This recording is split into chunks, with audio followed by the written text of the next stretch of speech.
सुप्रभात प्यारे बच्चों। हिंदी की कक्षा में आप सभी का स्वागत है। पिछली कक्षा में हमने पाठ 11 लालची रानी इस पाठ का वाचन व स्पष्टीकरण किया था, है ना बच्चों। मैंने आप लोगों के समक्ष पाठ का वाचन किया था और आप लोगों को पाठ अच्छे से समझा भी दिया था। तो पाठ 11 लालची रानी, इस पाठ में हमने क्या पढ़ा? हमारी रंगोली पाठ्य पुस्तक भाग 1 इसके अंतर्गत आने वाले पाठ 11 लालची रानी, इस पाठ में हमने पढ़ा कि लालची का मतलब क्या होता है और जो व्यक्ति लालच करता है उसके साथ क्या होता है। ये हमने पढ़ा कि लालची का मतलब होता है लोभी व्यक्ति, किसी भी चीज़ का लोभ करने वाला व्यक्ति। तो जो भी लालच करता है वह लालच के दलदल में फंसता चला जाता है और आखिरकार उसे उसकी करनी का फल मिलता है, यानी लालच करने का जो फल है वह उसे मिलता है और वह बहुत बुरी तरह से मुश्किल में पड़ जाता है। पाठ 11 लालची रानी, इस पाठ में भी हमने यही पढ़ा कि किस तरह से एक सुंदर सी प्यारी सी तितली जो पूरी तरह से घमंड में डूबी हुई और लालच के मद में चूर बुरी तरह से मुसीबत में पड़ गई और इसका नतीजा क्या हुआ? ज़्यादा लालच करने के कारण वह अपना सब कुछ गंवा बैठी। मतलब उसने किस चीज़ का लालच किया था? उसने लालच किया था फूलों के रस का। तितली जो कि आकार में बहुत छोटी होती है और चूंकि वह आकार में छोटी है, उसका पेट भी बहुत छोटा है, तो उसे यह सोचना चाहिए था, यह समझना चाहिए था कि यदि वह लालच करेगी, यदि वह फूलों के रस का लालच करेगी तो उसके साथ बहुत बुरा हो सकता है। उसने इन सब चीज़ों को सोचे बिना फूलों का बहुत लालच किया। जब वह बगीचे में गई तो उसने देखा कि सुंदर सा गुलाब का फूल खिला है, तो उसका मन नहीं माना और वह गुलाब के फूल पर बैठ गई और गुलाब के फूल का उसने रस पी लिया। उसके पश्चात वह चमेली के फूल पर बैठ गई और चमेली के फूल का रस भी उसने पी लिया। अब गुलाब और चमेली के फूलों का रस पीकर उसका पेट तो भर गया था। अब उसे आवश्यकता नहीं थी अधिक रस पीने की, पर फिर भी वह नहीं मानी। उसका पेट तो भर गया था किंतु उसका जी नहीं भरा और लालच के चलते उसने क्या किया? जब उसे गेंदे के पीले पीले फूल दिखाई दिए तो वह उस पर जाकर भी बैठ गई और गेंदे के पीले पीले फूलों का रस भी उसने पी लिया और अब ज़रूरत से ज़्यादा रस वह पी चुकी थी। फिर भी वह नहीं मानी। जब उसने कमल के फूल का रस पीना चाहा, जब उसने तालाब में एक कमल खिला हुआ देखा तो उसने सोचा कि कमल का फूल बहुत मीठा होता है और उसका रस तो बहुत ही अच्छा होता है, स्वादिष्ट होता है और मीठा होता है, तो मैं कमल के फूल का रस भी पीऊंगी। यह सोचकर वह उसने उड़ने की कोशिश की। यानी देखिए, गुलाब, चमेली और गेंदे के फूलों का रस पीने के बावजूद उसका जी नहीं भरा। हालांकि उसका पेट भर गया था, उसका शरीर अब उसका साथ नहीं दे रहा था, लेकिन फिर भी वह नहीं मानी। उसने उड़ने की कोशिश की लेकिन वह उड़ नहीं पाई क्योंकि ज़रूरत से ज़्यादा रस पीने के कारण उसका शरीर भारी हो गया था और अब वह उड़ नहीं पा रही थी। उसने जब ज़्यादा कोशिश की उड़ने की तो वह बुरी तरह से कांटों में फंस गई क्योंकि उसने लालच किया था। किस चीज़ का लालच? फूलों के रस का लालच। उसने लालच किया था और वह केवल फूलों का रस ही पीना चाहती थी। उसने अपनी सेहत के बारे में भी सोचा नहीं। उसने यह भी नहीं सोचा कि ज़्यादा रस पीने के कारण हो सकता है मेरा पेट खराब हो जाए या मेरी तबीयत खराब हो जाए। अक्सर बच्चे भी ऐसा करते हैं। जब उन्हें कोई चीज़ पसंद आती है तो वह उसे ज़रूरत से ज़्यादा खाना चाहते हैं, जैसे चॉकलेट या आइसक्रीम या पिज़्ज़ा या बर्गर। बच्चों, ये ऐसी चीज़ें हैं जिसे हम बस कभी कभी ही खा सकते हैं या थोड़ा स्वाद लेने के उद्देश्य से यदि खाते हैं तो ठीक है, लेकिन इसे पेट भर नहीं खाना चाहिए क्योंकि इससे हमारी सेहत पर बुरा असर पड़ सकता है। तो इसी तरह से इस तितली ने भी फूलों के रस का लालच किया और वह मुसीबत में पड़ गई। वह मुसीबत में क्या पड़ी? उसके पंख कांटों में फंसकर टूट गए और किसी तरह उसके साथी सहेलियों ने उसे सहारा देकर बचा तो लिया, किंतु तितली जो है वह शायद ही फिर कभी उड़ पाई हो, क्योंकि उसके पंख बुरी तरह से टूट चुके थे। तो बच्चों, तितली को, लालची रानी को उसके करने की सज़ा मिली, उसके लालच की सज़ा मिली। तो हमने इस पाठ से सीखा कि हमें लालच नहीं करना चाहिए। तो आइए बच्चों, पाठ 11 पर आधारित कार्यपत्रिका 3 अब हम हल करते हैं, जो शब्दार्थ, लिंग और वचन पर आधारित है। आप कार्यपत्रिका में प्रश्न 1 देख सकते हैं। ये देखिए प्रश्न नंबर 1। प्रश्न 1 है, निम्नलिखित शब्दों के सही अर्थ वाले शब्द को रेखांकित कीजिए। यानी यहाँ पर 5 शब्द दिए गए हैं, मुश्किल, घमंड, सहारा, लालच और सुंदर। और प्रत्येक शब्द के सामने उसके 3 विकल्प है, जिसमें से 2 विकल्प गलत है और 1 सही विकल्प है। आपको क्या करना है? आपको सही विकल्प ढूंढना है और उसे रेखांकित करना है, यानी कि अंडरलाइन करना है। और हमें करना क्या है इसमें? हमें शब्दों के अर्थ ढूंढने हैं। तो पहला शब्द देखिए, मुश्किल। मुश्किल का अर्थ क्या होता है? सरल, नहीं, कठिन या सच। मुश्किल का मीनिंग क्या होता है बच्चों? अर्थ क्या होता है? बिल्कुल सही, कठिन। इसलिए हमने कठिन को रेखांकित किया। इसके पश्चात देखिए प्रश्न 2, घमंड। घमंड यानी क्या? घमंड का अर्थ क्या होता है? अभिमान, सम्मान या तितली? तो घमंड का अर्थ होता है बच्चों अभिमान। क्या सम्मान होता है? नहीं। क्या तितली होता है? बिल्कुल नहीं। तो घमंड का अर्थ क्या होता है? अभिमान। तो हमने अभिमान को अंडरलाइन किया, यानी रेखांकित किया। इसके पश्चात नंबर 3, सहारा। सहारा का क्या अर्थ होता है? धरती, घड़ा या सहायता? क्या सहारा का अर्थ धरती होता है? नहीं। क्या घड़ा होता है? नहीं। तो क्या सहायता होता है? हाँ, बिल्कुल। इसलिए हमने सहारा के सही अर्थ को रेखांकित किया है, यानी सहायता। सहारा का अर्थ है सहायता। हमने सहायता को रेखांकित किया है। इसके पश्चात है चौथा, लालच। लालच का क्या अर्थ होता है बच्चों? ईमानदार, लोभ या लोक? लालच का क्या अर्थ होता है? क्या ईमानदार होता है? नहीं। क्या लोभ होता है? क्या लोक होता है? देखिए, लालच का अर्थ ईमानदार तो बिल्कुल नहीं होता। लालच का अर्थ ईमानदार कहीं से भी नहीं होता, और लोक भी नहीं होता। तो लालच का अर्थ क्या होता है? यस, लोभ। लोभ यानी लालच करना। इसके पश्चात है 5वां, सुंदर। सुंदर यानी बदसूरत? नहीं। प्रसन्न? नहीं। खूबसूरत? हाँ। तो सुंदर का अर्थ होता है खूबसूरत, और इसीलिए हमने खूबसूरत को रेखांकित किया है बच्चों। तो समझ में आ गया आप लोगों को? तो अब जब आप इसे पढ़ेंगे तो किस तरह से पढ़ेंगे?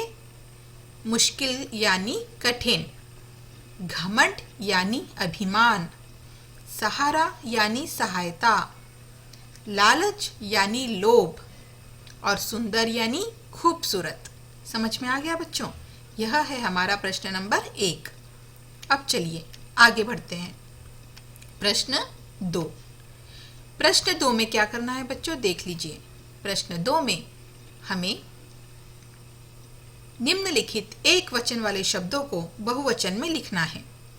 यानी नीचे कॉलम्स बनाए गए हैं, एक ओर है एक वचन और दूसरी ओर है अनेक वचन, और आपके पास ब्रैकेट में आंसर्स भी दिए हैं। यदि आप देखेंगे तो कोष्ठक में आपको उत्तर दिए गए हैं, जैसे गेंदे, कांटे, रानियां, तितलियां।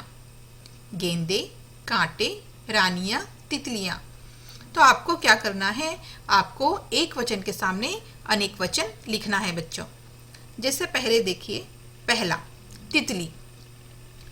एक तितली का चित्र बना है क्योंकि वह एक वचन है, और अनेक में एक से ज़्यादा, अर्थात एक से ज़्यादा तितलियों का चित्र बना है। उसी तरह से नीचे दिया है रानी, एक रानी का चित्र दिया है। और बहुवचन में एक से ज्यादा रानियों का चित्र दिया है, तो हमें एक वचन और बहुवचन यानी अनेक वचन लिखना है बच्चों। तो देखिए, तितली, एक है तो एक तितली यानी तितली, और उसका अनेक वचन क्या होगा? बिल्कुल सही, तितलियां। क्या होगा? तितलियां। ये देखिए आपके पास कोष्ठक में आंसर दिया है तितलियां, तो आपको यहाँ से ढूंढकर यहाँ पर लिखना है बच्चों। और मैं आपको बता दूं कि यदि कभी आपको ऑप्शन न दिया जाए, यदि कभी आपको विकल्प न दिए जाए और आपको बहुवचन करना हो, तो आप किस तरह से करेंगे? आपको बहुवचन का एक नियम याद रखना होगा बच्चों, कि जब एक वचन में कोई शब्द होता है और वह स्त्रीलिंग का बोध कराता है और उस शब्द के अंत में बड़ी ई की मात्रा होती है, तो बहुवचन करते समय वह मात्रा छोटी ई की हो जाती है और या लग जाता है। एक बार पुनः सुनिए बच्चों, कि एक वचन में यदि कोई शब्द लिखा हो जो स्त्रीलिंग का बोध कराता हो और उसमें अंतिम शब्द में बड़ी ई की मात्रा लगी हो, तो बहुवचन करते समय वह बड़ी ई की मात्रा छोटी ई की हो जाती है और या लग जाता है। जैसे देखिए, तितली, तितली जो शब्द है वह किसका बोध करा रहा है? बिल्कुल सही, स्त्रीलिंग का बोध करा रहा है। और तितली में ल में कौन सी मात्रा लगी है? बिल्कुल सही, बड़ी ई की मात्रा लगी है। इसीलिए जब हम इसका बहुवचन करेंगे तो हम तितली या करेंगे, यानी बहुवचन करते समय यह ल में जो बड़ी ई की मात्रा लगी है वह छोटी ई की हो जाएगी, इसलिए क्या होगा? तितली, और हमारे रूल के हिसाब से हम वहाँ लिखेंगे या, तो बहुवचन क्या हो जाएगा? तितलियां। इसी तरह से देखिए बच्चों, रानी, रानी शब्द भी स्त्रीलिंग का बोध करा रहा है और रानी के न में बड़ी ई की मात्रा लगी है, तो बहुवचन करते समय हमें यही नियम अपनाना है। तो बहुवचन करते समय हमें क्या करना है? न में जो बड़ी ई की मात्रा लगी है वह बहुवचन करते समय छोटी हो जाएगी और यहाँ लग जाएगा। जैसे रानी, रानियां। उसी तरह से मान लो परी हो तो परियां, कली हो तो कलियां, है ना। तो उसी तरह से रानी, न में बड़ी ई की मात्रा है, तो बड़ी ई की मात्रा यहाँ छोटी हो जाएगी और या लग जाएगा, तो रानी, रानियां। जैसे तितली, तितलियां, रानी, रानियां।